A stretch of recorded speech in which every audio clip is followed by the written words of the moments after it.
Okay, a little bit about myself. I am Spanish, as you know, but perhaps my accent is throwing you a little bit off. I was raised in several countries abroad, in 7 countries to be precise. So I'm bilingual English and Spanish. And I'm currently a PhD candidate at Complutense University, even though my institution where I work as a lecturer on social media is ACAT. And the topic of my talk today is Little Kids, Big Business, when parenting becomes a business. And what I'm going to cover today is what my research is about, why this topic is relevant, what past scholars have studied so far, what are some of the gaps that I have identified, and what objectives I set for my research, and then 2 of the studies that I'm conducting and some of the preliminary findings that I have, and I'm also going to talk a little bit about the challenges I faced in my research. And without further ado, I'd like to start by asking who remembers what this movie was about, The Truman Show. Okay, as you all might remember, this was about a guy, Truman, whose life was staged and broadcasted, and there were product placement, and everything was basically about ratings and selling products. Well, with this picture in mind, this study is about today's real children living the Truman Show on social media. And instead of ratings, we're talking about likes and comments and building social capital to trade upon for brand endorsements and brand deals. So what is sharenting? And most of you know, but just to recap, sharenting is a term that was created by a journalist, Leichhardt, in 2012 in a Wall Street Journal article, and then it became very popular. It affects kids mostly under the age of 10, and this is called the Generation Alpha by Australian Matt Crindle in 2013. And Generation Alpha are the children of millennials. Now, why is this topic relevant? First of all, this is a worldwide phenomenon that is rapidly rising. Millennial parents and first-time parents share it the most. And by the way, you're going to see a lot of references to our Curtin scholars, Dr. Tom Oliver and Crystal Abedin. Practice is on the rise. And even Chinese have a word for sharenting. It's called shaiwa. So children are seeing a lot of their content being displayed on social media. The digital footprint starts before birth with the ultrasound.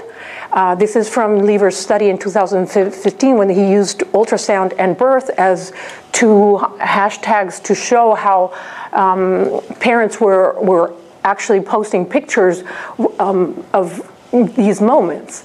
And on the right hand, we see an account that displays this ultrasound picture as the first image of an account specifically created for children. And these are pictures of the mom. The mom is an influencer, and this child had 12,000 followers before he was even born. So these children are being born and bred for a life that is broadcasted. The hashtag baby, for example, it has 170 million posts. This is data from yesterday, and only cat and dog have more, to put that in context. It's also, this topic has attracted a lot of mass media attention, news channels around the world, and even Ellen DeGeneres. And so this has become a phenomenon that is out there in the streets. People are talking about it, and scholars are shifting a lot of their attention in the last few years. Now, the third reason why this topic is very relevant is because sharenting is evolving into a business. And we have the rise of kid influencers that are making millions, and they are being talked about on different channels, like Ryan's toy review making $22 million last year, and his whole family basically turning this into a family business. And then there's Mila Stauffer, who's one of the top influencers on Instagram, and her father is a doctor, but she makes more money than her dad. She makes between $10,000 and $20,000 per post. So this, on one hand, we have kid influencers that might be inspiring other parents to follow on their footsteps, because the truth is that social media fame is perceived, doesn't mean it really is, but it's perceived to be an achievable aspiration by ordinary people. So a lot of people are trying to say, well, even if I'm not going to be the next Ryan, little Ryan from Toy Review, maybe there's some rewards that I can also achieve, and some money in it, or gifts, or so they're trying to become what's being called an influencer or social media celebrity of some type. So to sum up, we have it's a world social phenomenon on the rise. It has attracted mass media attention, and money has come to play. Now, with regards to my literature review, I've identified basically two types of parenting studies. On one hand, studies that assume, and most of them have focused on motivations on parents by interviews and surveys, that parents are sharing with friends and family, even if some of the content reaches the eyes of strangers. But for the most part, parents are sharing with friends and family. So they don't talk about an ulterior motive. Then we have another set of studies where parents create content that is intended for followers.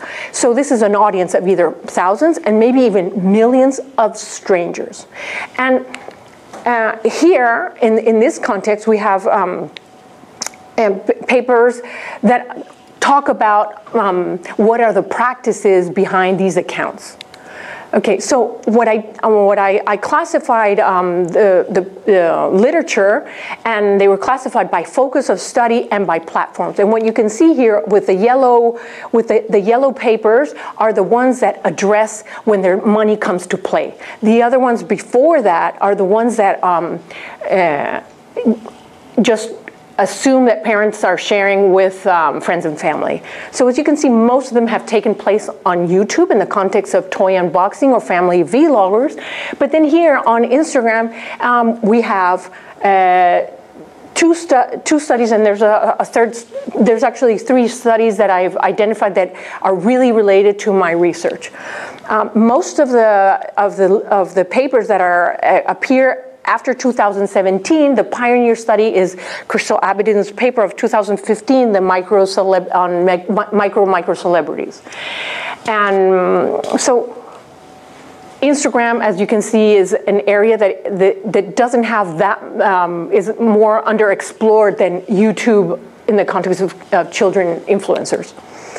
Now, with regards to and these are the blue papers, are the ones that are focused more on parents that are sharing with friends and family.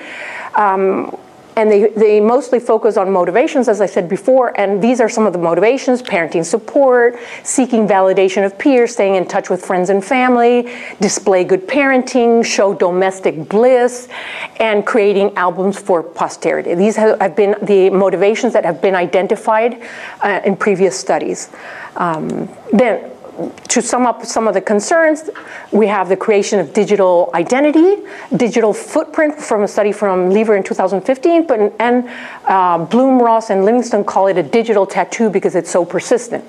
Then we have a sense of privacy shifting, and that reach of images and information extends well beyond friends and family, unforeseen consequences in society, and basically they end with this raising concern about children's right to privacy and ownership of identity.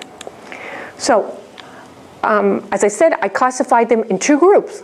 But there were a few studies that didn't fit neatly into these 2 groups that I created, and these are the ones that suggest, oh, there might be some ulterior motives, but they don't delve any further. They just say lack of privacy may imply the desire to be seen outside of friends and family, or baby celebrity accounts verified by Instagram sets a precedent, and these accounts are being used to sell products. For example, DJ Khaled's son is being used to merchandise, to sell a lot of products. And this may be inspiring other ordinary parents. Use of many hashtags may desire to be seen by a large audience.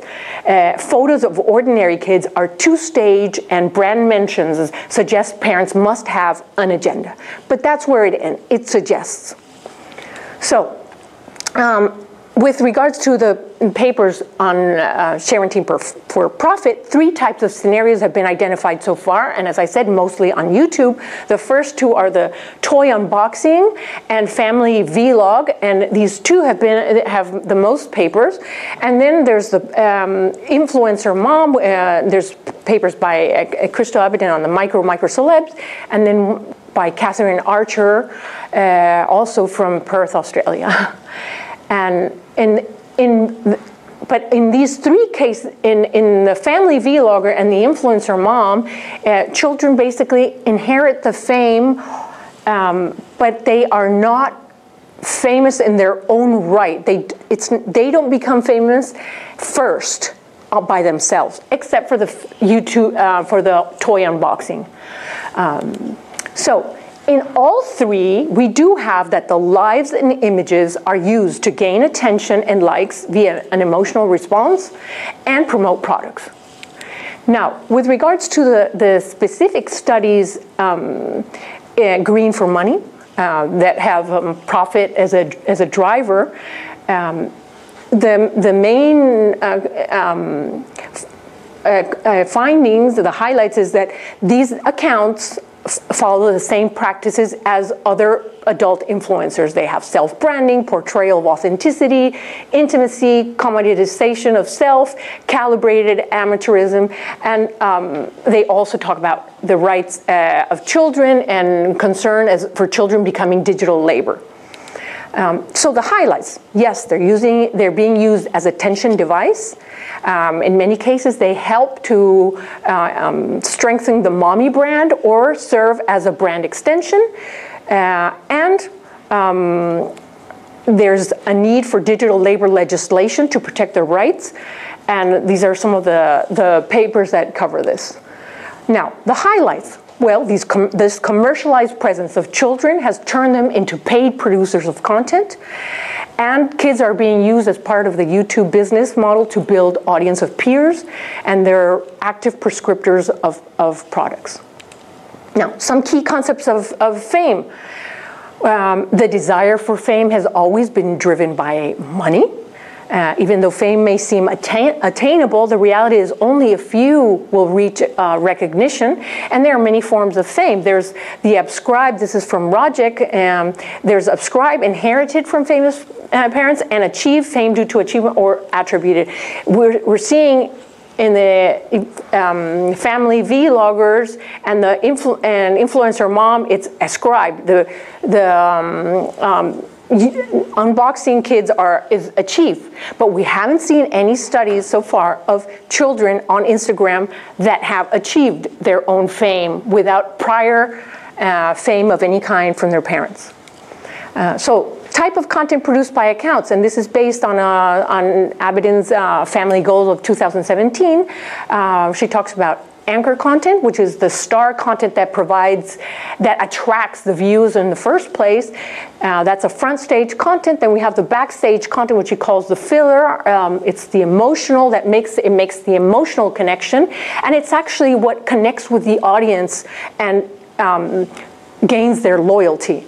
And then we have a third type of paid content, and this is all the content where brands appear, ads, endorsements.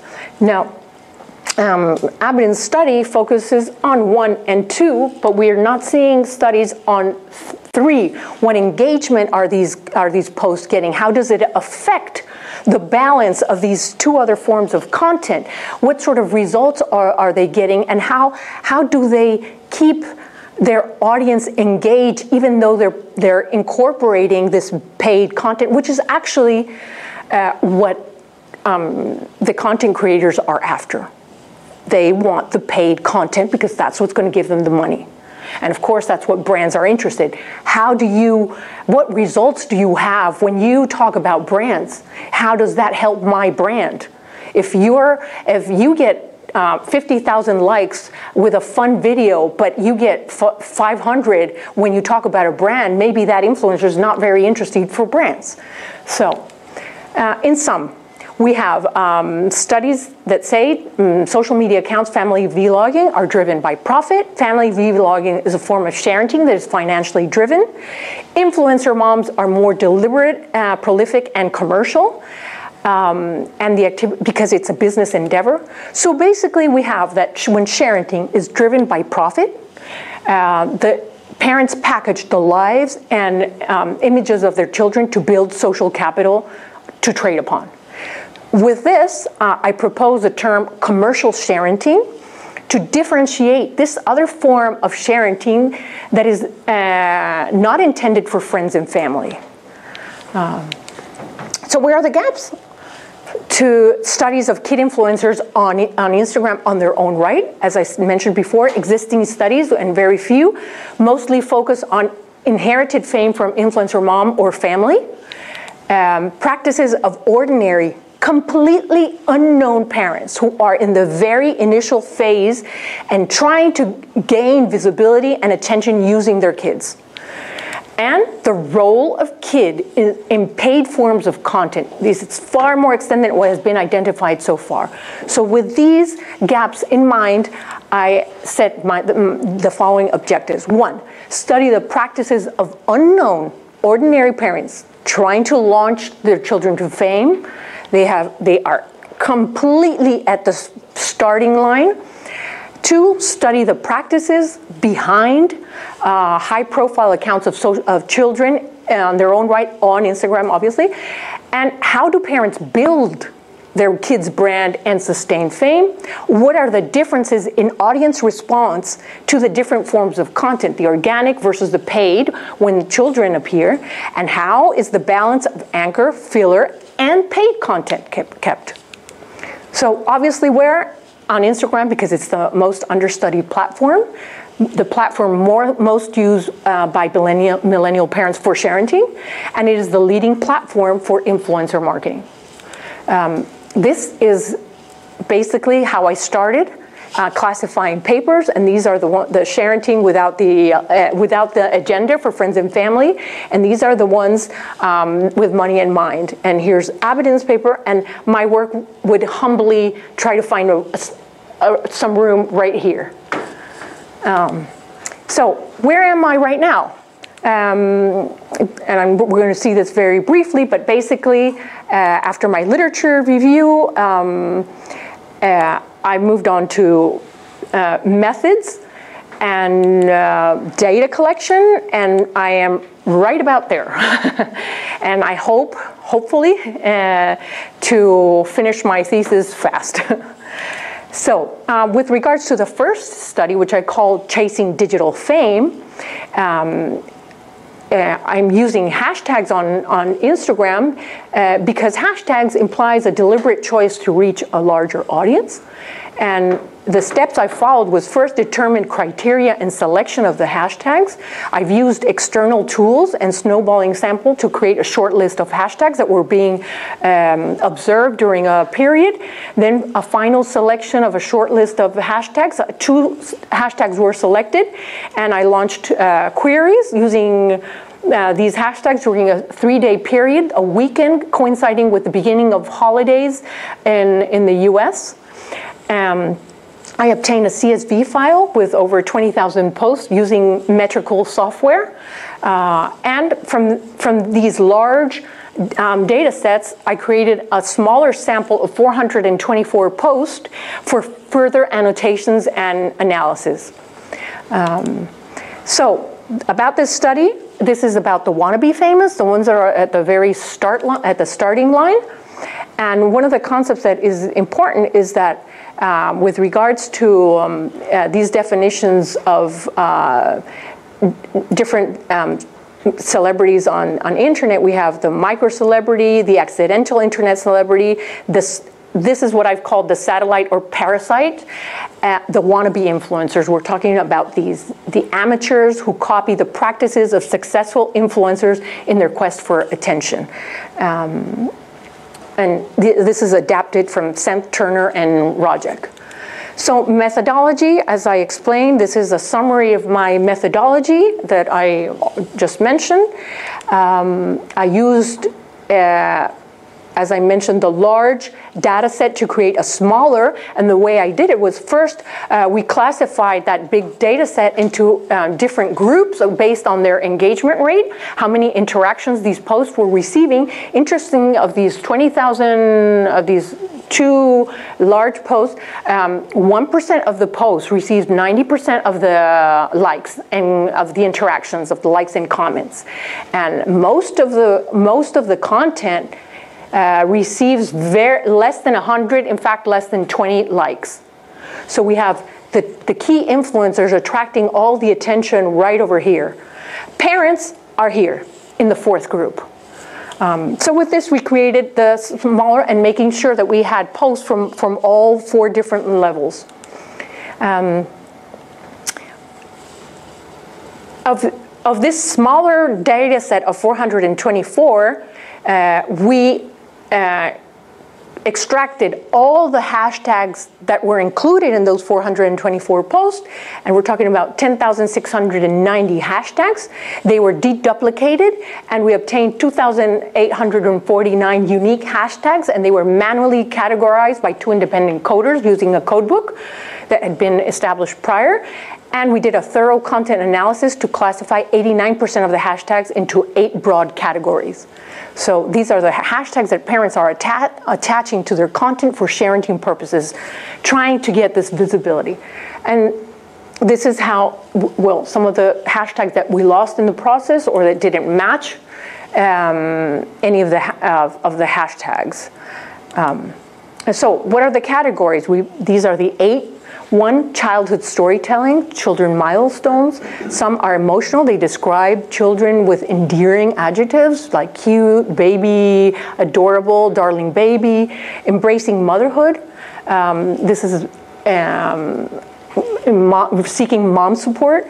This is niche tagging like twins and multiples. And interesting, there was a large number of these hashtags.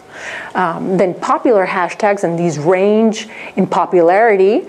And what is interesting is that we found a lot of hashtags that belong to third-party accounts that suggest these hashtags to get more visibility.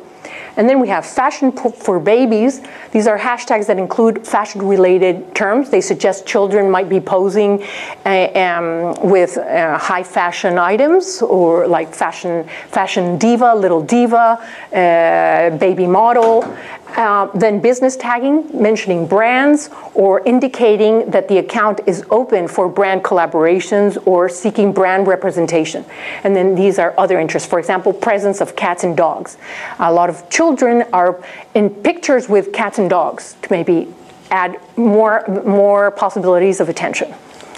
So this is an example of the categorization. This is the main broad category, and then the subcategory labels that were created, the description for each of these smaller subcategory labels, and examples of the hashtags that were included, the number of unique hashtags included here, and the frequency count for the unique hashtags in total. One of the most interesting findings was that fashion came in 2nd place as most used hashtags. So we have the descriptors, the two hashtags of queer, but baby fashion, baby model came in 2nd, and then baby girls surpassed, confirming what other scholars have written before, that baby girls get more attention than baby boys and more content. So preliminary findings, posts in our sample are using on average 25.7 hashtags, with a large number of posts exceeding the 30 that are allowed on Instagram, and some posts are even using 57 hashtags. Now, how do they do this? Many parents are adding the hashtags on second comments. So it suggests that parents are tech savvy.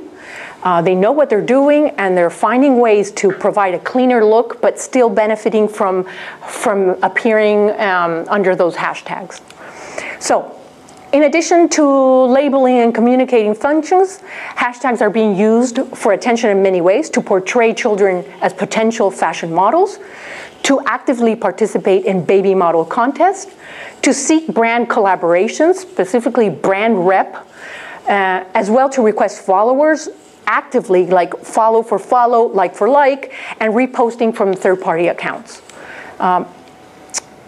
One of the things we did with the 424 was also classify all the accounts that were generating this content. We classified them, whether the account was a mom account that incorporated children, and children were playing a supporting role, or whether the account was specifically created for the child and all the content was of the child. So in the mommy accounts, and we found that some of the hashtags that make reference to motherhood, that they seek support, but we also found the largest number of storytelling hashtags regarding childhood milestone. Now, does this mean that these accounts are not really seeking money? Well, not really. What we find is that those hashtags that are used along mother hashtags, children play this supporting role to enhance that motherhood narrative, which mommy bloggers use for self-branding. So even though it's not directly, and they sell other products or endorse other products, in those accounts, these children do play a role in that self-branding. In the accounts created specifically for kids, here's where the largest number of attention-seeking hashtags, follower or like requests appear, and hashtags pursuing collaboration opportunities, mostly through fashion. And fashion-related hashtags emerge as the second most frequent type of hashtag. In some, having accounts that lack privacy settings, the deliberate use of very popular hashtags, and the widespread use of fashion-related hashtags suggest parents' desire to chase fame and monetize their children's content and life. The larger implications, well, as parenting evolves, the privacy of children is further exposed to the eyes of strangers. This paper is called Parenting to Strangers Using Hashtags on Instagram. And these are some examples. These are accounts, Cutest Kitty, and basically what we're seeing here is parents are copying some of these hashtags. This is another account, Baby's World, and they offer features for $10. So parents are sending their images also to these third-party accounts, and in some cases paying. These are a number of these other third-party accounts that are actually building this one is at 84,000, and they say, use our hashtag for a feature, we will share it with our followers. And it goes on, and some of these hashtags that seemed like it was about a mom narrative, they're also included here. Beautiful baby, mom blogger, infant, beautiful. So we're seeing that these third-party accounts are also using those hashtags. Now, another thing that they do is that when they find very successful posts that have a large number of likes, they share them on these accounts. And so it may give ordinary parents the idea that maybe these people came from these accounts. These third-party accounts are also specializing in different types of babies, like based on ethnicity or age groups, like newborns or baby girls or black babies or cute chocolate babies or little Asian cuties or Russian dolls. And they're becoming more and more specialized to create niche audiences to include ads for products. For example, this is for black girls and black hair products. And these are some of the accounts that request money. For example, $20 for a permanent guaranteed feature for one post, or $10 for a 12-hour guaranteed. This is some of the contests that for children that parents are participating in by using the hashtags that are suggested by these accounts. And this is an account of a little kid that is a brand rep.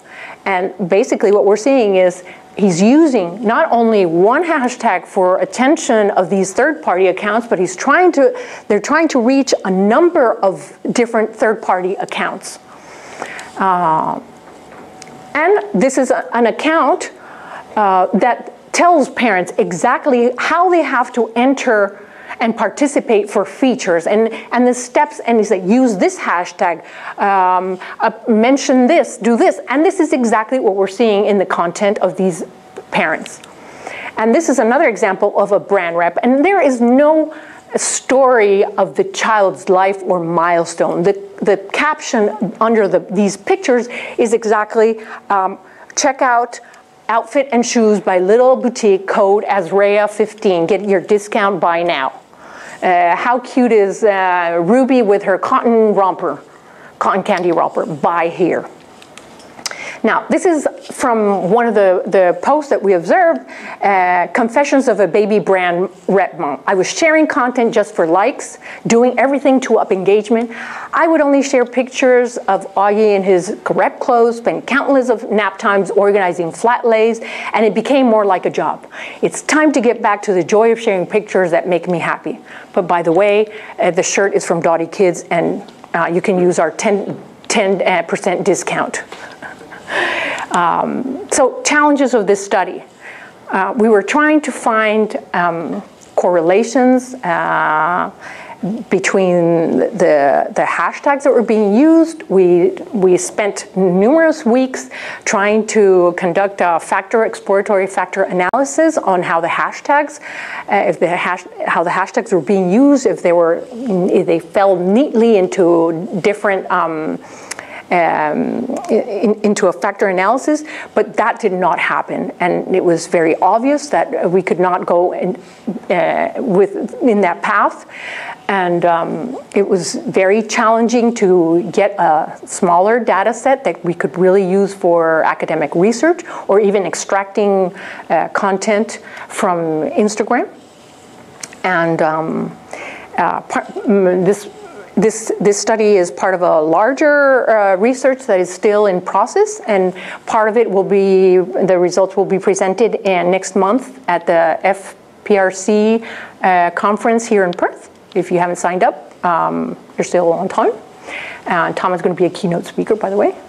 And with my second study about successful kid influencers on Instagram, the criteria for the subjects, children under 10, managed by parents, using Instagram as their main digital estate, at least 100,000 followers that target other adults. And this is important because this implies, first of all, if we're using Instagram, there aren't that many children under 5, so this isn't like YouTube where they're targeting their peers.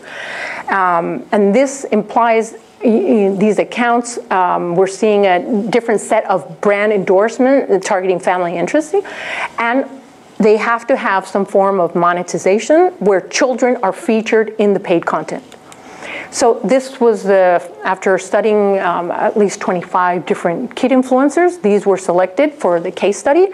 These are the McClure twins. They have almost 2 million followers. And they are producing paid content, as we can see on the right. They are 6 years old. They are from the States, and they are kid influencers on their own right, and their claim to fame is on Instagram, even though they have moved on to other platforms. Now, this is a summary of practices to build an audience and sustain fame from past scholars that apply to this study. The ability to draw attention in the attention economy, establishing a self-brand, self-presentation, and a business approach. And from these different elements, I'm analyzing the account of the McClures. And the methodology, well, we're measuring engagement and follower growth. We're capturing all this data. We have 4 years of content. Excuse me. Data is being extracted also with the help of external tools, and a categorization of content using Abbott study of 2017 family goals with the anchor and filler content, but adding the paid content. And we're comparing the different types of posts in terms of engagement, format, date, and type of content. Now, what different forms of content do I want to study? As I said, star, emotional, and paid. The formats are image, carousel, video post on main feed. The stories are not being measured because I haven't found a way of seeing exactly getting the views for the stories, but they are being followed, and I'm downloading all the ones that have paid forms of content. And I'm doing that with an external app. I have two databases. One is the first file. It's from the very first post that they published on February 2015, the very first day that they started publishing. I could not get any follower data for this file, but it does have date, day of the week, format, engagement, likes, video, comments. Links to post, all the hashtags being used. The second file includes all posts since November 2016, all of this information plus follower data, growth data, using tools, and engagement rate that is also being collected, and follower demographics, age, location, ethnicity, gender. Now, what is very interesting is that when we're collecting data about likes, videos, and views, this account keeps getting likes and comments for content that they posted 2 or 3 years ago. And we see it on the content, on the comments, and it's something that I have never seen in business accounts. So some milestones. When the account was created, I'm writing down like all these different milestones. But what we're seeing here is on June 2016, they reached the 10,000 followers. This is when their video goes viral, but we're seeing this is not just a video went viral, they became famous. They were preparing for that moment. And there was a number of things that happened so that when that viral became viral, that account was ready to deliver more content that would engage with the audience. Because anyone could possibly get a viral video and 15 minutes of fame. But if you're not prepared to continue delivering what the audience wants, your fame is not going to be sustained. So all the other elements that we've seen about how fame is created and sustained come into place. So they were trying to gain attention here with hashtags and mentioning third-party accounts like the other study that we've seen previously. But we're seeing here videos are starting to get views. Photo of a family gets high engagement. They start using more videos. They changed their name.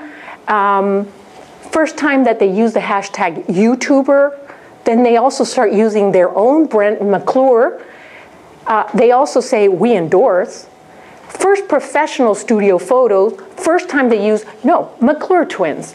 And this is when their video goes, they published the video on October 26th, and on November, the twins are on TV.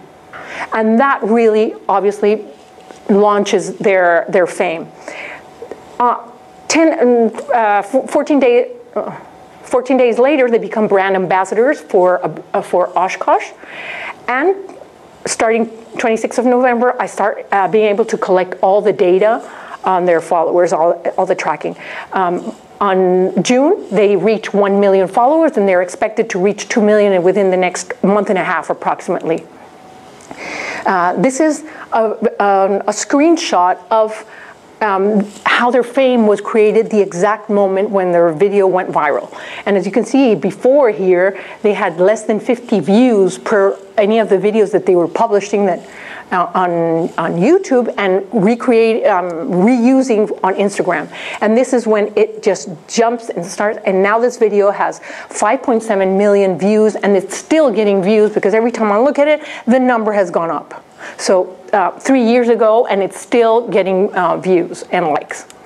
So what data are we measuring? The audience demographic, the fan growth, engagement rate, and I'm using some of these tools for Instagram, I'm looking at YouTube just because some of the content is being used in both platforms, but I'm focusing on Instagram. So just as a reference, on Instagram, I have seen that the top country is the United States, followed by Nigeria, because the mother is Nigerian. And we have age and gender, women, millennial moms are their top target, and we have a high percentage of blacks. On YouTube, the gender is 90% female, and again, we have similar data that confirms we were talking about the same target. This is from August 13, the top 30 hashtags used by the McClures, and they're using twins is the #1 by far right now, and their own hashtags. I'm also categorizing the content. This is the star content, the front stage, the backstage, based on Aberdeen, and here's the paid content. Now, this is how I started. I'm probably going to have to change this, because the truth is, this account is the epitome of integrating paid content in a way that seems so natural in their content that it's very hard to say what is exactly paid content, what is emotional and star. They have really found a way to really combine content. Challenges with this study. Very time-consuming creation of a data set, finding data on the follower growth prior to November 2016, so I can't see the evolution other than I know when they reached the 10,000 because they posted, we reached 10,000, thank you fans for following us. But there is no information of how they were growing in fans before that viral moment. So I have also compared what successful accounts are doing and what the wannabes are doing. And basically the wannabes are trying to take shortcuts because they're not trying to they're not creating a self-brand, they're not incorporating authenticity or using what successful influencers are doing, but they're actually trying to get the attention of third-party accounts that are actually building their social capital. There's no relationship or engagement. There's no storytelling. They're just trying to sell products and trying to monetize quickly. And they're using a multitude of generic hashtags. And in essence, they're not working on they don't have a strategy in place. And it's very unlikely that without a strategy and self-branding and that accounts can really move on to becoming long-term successful accounts. So to wrap up, scholar studies have barely scratched the surface of all the practices and the extent of commercial interest surrounding the lives of children on social media. And there's a lot more to study. What's next? Well, published and write like crazy in the next few months, and hopefully finish my thesis soon. And I would appreciate if you have any feedback or comments. Your feedback is particularly valuable to me because this is the first time that I'm presenting a lot of this information, and also this is the first time that I'm speaking to an audience that I don't have to explain what a hashtag is. This is one of the reasons that I've come here, because it's, as you may know, Australia is right now at the forefront in research in social media, so that's why I'm here.